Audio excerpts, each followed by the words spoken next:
two, three, action. Hello and welcome to Talks of Guest. This is Ahmad speaking, and today me and my friend will be diving into an interesting topic that has a huge impact in all of their life. Well, before we started, let's let's start by watching some video, okay? All right, wait a second. Okay, where's well, it is gonna be one of our subject in today's podcast. Well, here it is. Viral, antrean mengular di depan Mall Gandaria Cities demi dapatkan boneka Labubu, ada yang antre dari sebelum subuh. Tengah beredar video yang memperlihatkan antrean orang-orang di depan salah satu mall di Jakarta Selatan demi mendapatkan boneka Labubu viral di media sosial. Diketahui, gantungan boneka Labubu tengah viral di Indonesia, hampir semua kalangan ingin memiliki boneka Labubu ini. Hal ini bermula dari Lisa Blackpink yang unboxing hingga memakainya, boneka ini pun jadi incaran. Well, how about you guys? So, in today's world, with all the advancement in technology and internet at our hands, we have the access to everything online, which can make our life, of course, a little bit easier. But there's, of course, another bad side to it. For example, FOMO, or we call it fear of missing out. Well, what's your guys' opinion about FOMO? Well, let's start with Dava. I think FOMO has got bad sides for me. Yeah, when I see video from YouTube, Instagram, and TikTok, sometimes it will make me guilty. I don't know. It's about people, my idol, seeing their rich, and or they want to going some a good vacation or take a picture with their family or something like that. Sometimes it make me jealousy. I don't know. Maybe it's about maybe there is a line between curiosity and envy.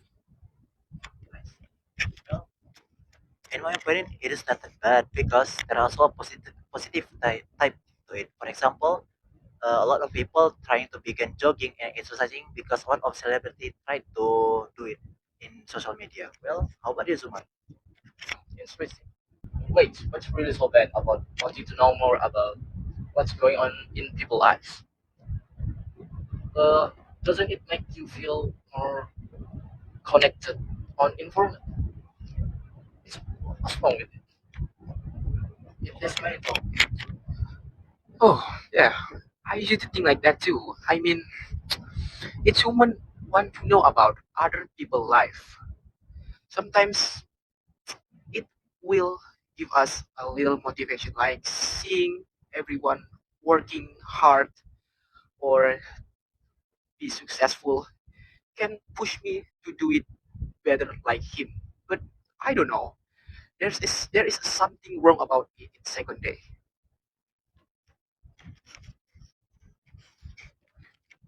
You know, we start comparing ourselves with others.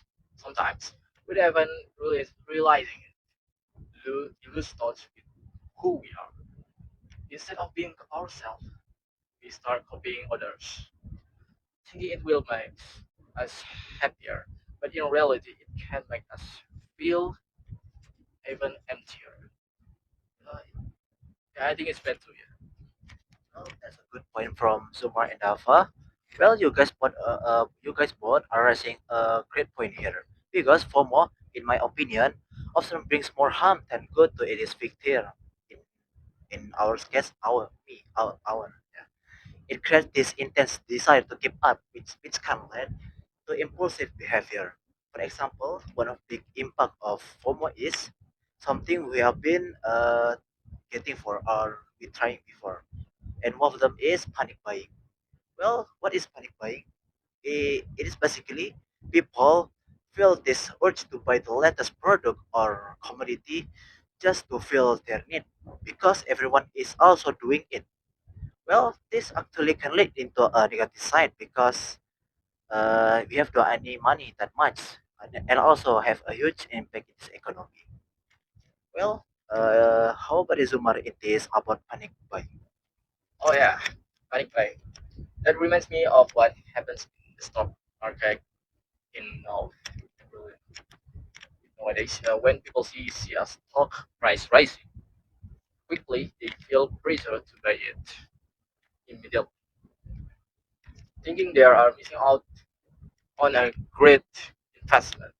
But then, of course, the price crash, and they're left with huge loss and panic selling. Of course, it really does that take maturity and discipline to avoid falling this formal, avoid formal threats, especially areas like investment. It's maturity. Exactly. It's like FOMO creates this collective hysteria. People can rush to buy things without thinking if they even need it.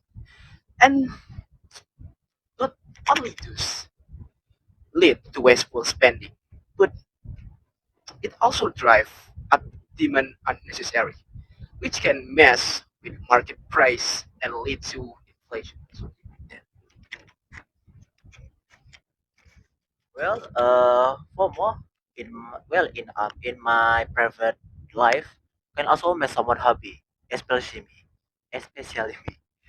In my case, me myself is a Hot Wheels or car toys collector.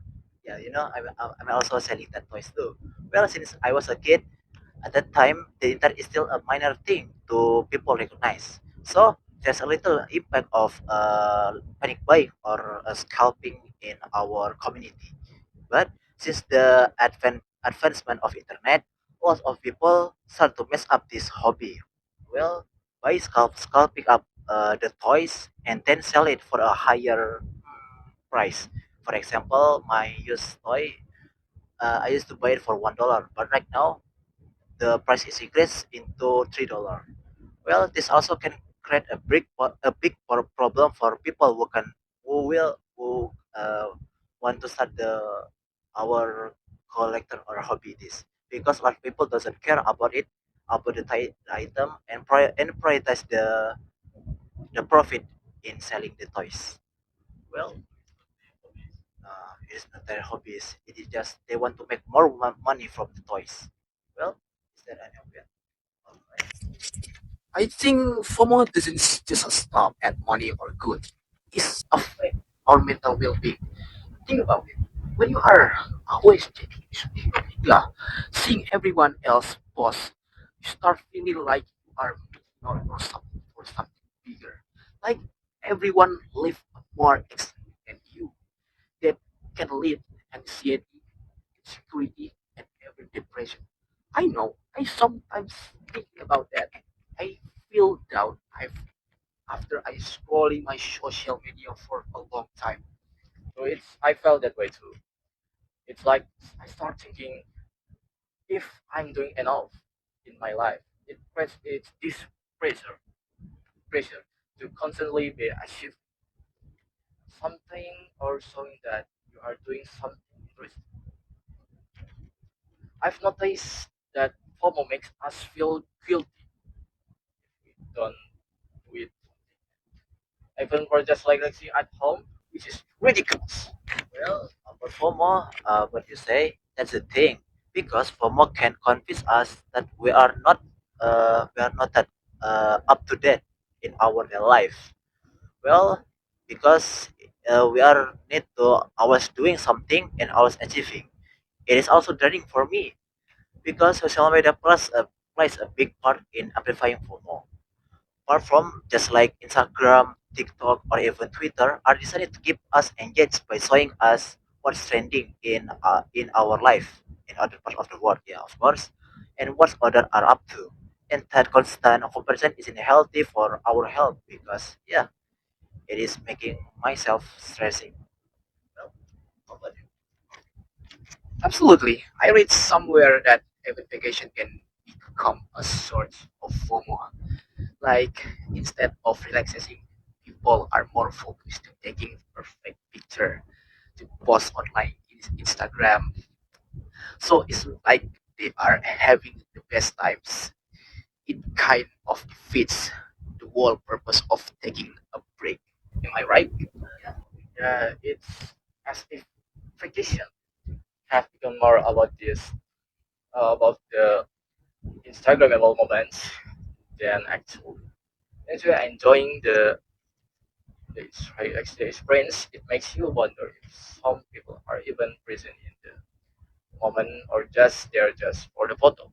In my opinion, it is also interesting to think because how FOMO plays into our relationship too. Have you guys noticed how many people sometimes force themselves what is it? Go into an event or event festival so they can upload it by selfie and then post it into their social media.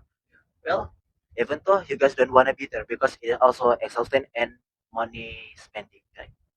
Well, my opinion is I have done that. I think we all have. I have definitely said yes to things I didn't want to do just because I didn't want to feel left out. But in the end, I just feel exhausted and out of place. I think FOMO can really strain our relationship because we are most focused on appearance than unique connection. Yeah, I see. In my opinion, it's like that. What about you, Zumar? Exactly. We end up prioritizing the image we want others to see rather than our own needs through selfie and like, through people see and likes. And sometimes it feels like FOMO is never ending cycle. You go to that event, you take picture, you post them, you're not enjoying it. But it's the next day, there is something else to worry about. It's, it's exhausting.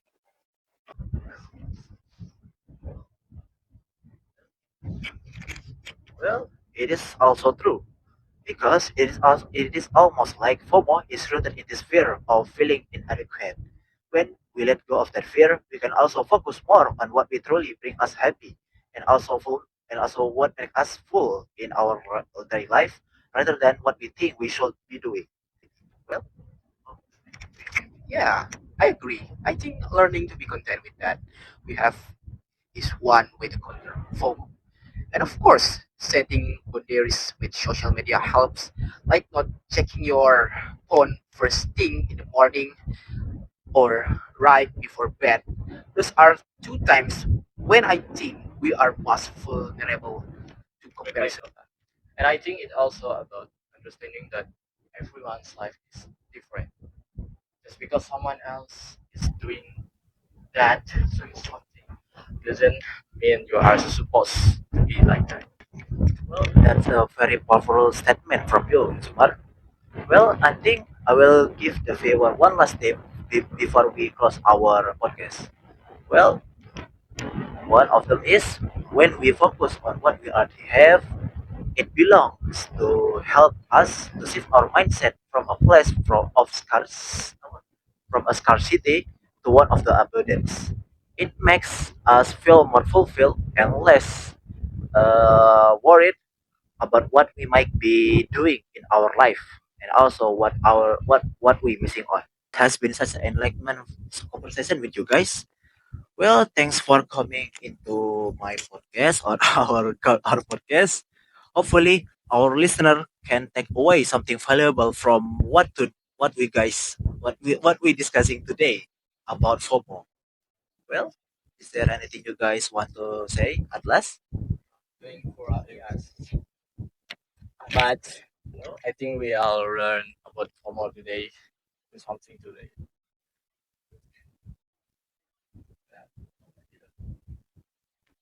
Okay, to me, yeah, was a great talk. Thank you, everyone. Thank you. Well, thank you, Zumar and Dava. And thanks to our listener for having tuning in for about 10 minutes, I guess, in Talk Tua, in Talk Shack podcast. Well, remember, it's okay to slow down and focus on what really matters on you. Until the next time, stay mindful and goodbye. Bye. Thank you.